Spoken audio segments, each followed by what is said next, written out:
Good morning, YouTube. Welcome to the video. In this video I want to talk a little bit about strategies for feeling your best as kind of a follow-up to the last video that I posted. Really what I want to talk about is different aspects of really what comprise like your mood and just your general energy. And there are things I don't think are talked about enough, or the advice that's given on them in the public sphere is too generic. And so kind of among these factors I would say sleep, exercise, nutrition, and the frequency and timing of all these different things. Now the biggest disparity you'd see in the media would probably be with nutrition. Vegan diet, carnivore diet, all sorts of different things in between, keto and whatnot, fasting. And the biggest thing with that is, there is no best diet for everyone. There is no best nutrition protocol. It's something that is really case by case on, depending on a variety of factors, your genetics, your current state, all these different things, how you respond to different nutrients. But basically that's one thing where if people really look into what their body needs and just like experimenting with different things, you can see a huge difference in your mood. I mean, some people function really well on high fat diets, other people respond really well to carbs. Like, it's just a matter of what works for you, testing out different things and using those over time. The next one I guess would be sleep. And in my opinion, it's kind of like the most underrated aspect of health. Again, you do see big disparities. CEOs that sleep 5 or 6 hours a day consistently for years, and on the other hand you have professional athletes that will sometimes sleep 11 or 12 hours, right? So with so much information, it's kind of a paralysis by analysis issue at times, and I think it's something that people really don't understand how valuable it is for how much more productive it will make you. It's like, sure, if you sleep less you'll have less time, but if you're lacking with sleep, then your time won't be as productive. And so what I've found is, sleeping at least 7.5 hours every day. I've experimented with naps, and those can be useful as well.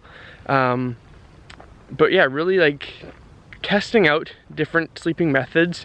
Your sleep conditions are huge too. There's so much that goes with that, I won't get into it. But yeah, so nutrition, sleep, and then I'd say also exercise, and not just like the type of exercise that you do, whether it's like walking or high intensity or weightlifting or whatnot, but also just like the timing that you do it relative to tasks that you want to be feeling good for. And so, whether that's getting up in the morning and doing some brief exercise before you do, your computer work or whatever you have to do, or whether that's like scheduling your workouts throughout the week. There's just so much benefit, and there can be such a swing in performance depending on if you do the things that really make you, your body feel good, and not doing them, or just doing things arbitrarily. So there's a lot of aspects that comprise how we can perform in a certain state. And so what I've noticed, and in the past I've done some journaling kind of on how certain things make me feel, but yeah, when I notice that I'm not feeling as good, like in my last video or things like that, it's often when I haven't been, following the things that I know make me feel the best. So when my exercise has been different, when I haven't been as conscious of the food I'm eating, when I'm dehydrated, all these different things. And it's almost if you can make a checklist of things that make you feel really good. And if you get into a weird headspace, just go through that checklist and be like, hey, well, am I hydrated? Have I slept properly? Have I exercised? What have I eaten? And if, one of those things hasn't been met at all, then there's really no reason to, to worry about, whatever else is going on, or really no reason to complain about it, because, well, you're not following this basic step of what's going to make you perform in your best state.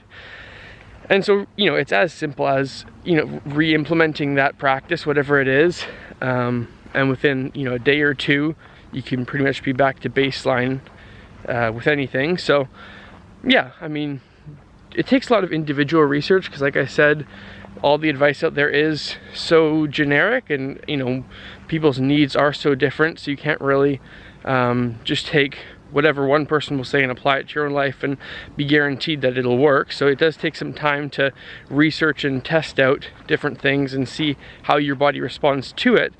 But once you've done that, it becomes much easier. You become much more in tune with how your body operates to different things.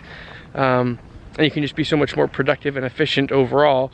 And then when you do get stuck in those weird head spaces or whatnot, then you have something to turn to right away, you know, to see if it is just a quick fix thing or if it's something that you need to examine further. So yeah, just kind of some thoughts on, I guess, health and performance related stuff.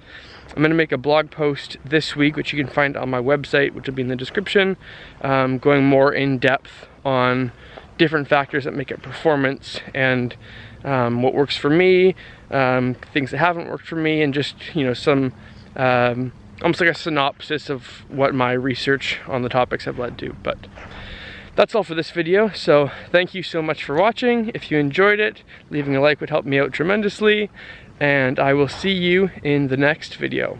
Peace out.